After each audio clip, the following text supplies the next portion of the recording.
আরে দাঁড়াও দাঁড়াও, স্কিপ করে দিলে একটা ইম্পর্টেন্ট ইনফরমেশন তোমরা মিস করে যাবে। যদি ইনফরমেশনটা পেতে চাও তাহলে স্কিপ না করে পুরো ভিডিওটা দেখো। এই যে দেখো, অনেকগুলো প্রাইজ হয়েছে পোলার প্যারোটের।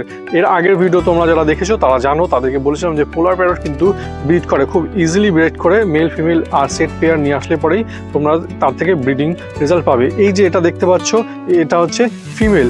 একটু ভালো করে নোটিস করে দেখলে দেখতে পাবে এর ডরসাল আর অ্যানাল ফিল এই দুটো কিন্তু ছোট হয় একদম। দেখো ওর যে টেল ফিনটা আছে টেলের থেকে ছোট আছে, ভেতরে আছে। আর মাছটাও দেখতে ছোট হয় সাইজে।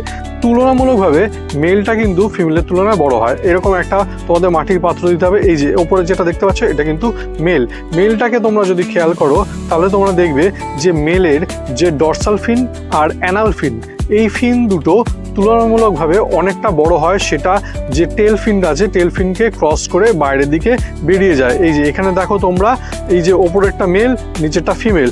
আশা করছি এই ভিডিওটা থেকে তোমরা মেল ফিমেল একদম ইজিলি, এর থেকে ইজি ভিডিও আমার মনে হয় আর নেই। এত ভালো করে দেখিয়ে দেওয়ার মতো ভিডিও আর নেই ইউটিউবে। তোমরা আরও যদি জানতে চাও এই পোলার প্যারোটের সম্পর্কে, কীভাবে ব্রিড করাবে, কী কী করতে হবে, তাহলে অবশ্যই আমার এই চ্যানেলটার সাথে থাকো আর পাশে থাকো।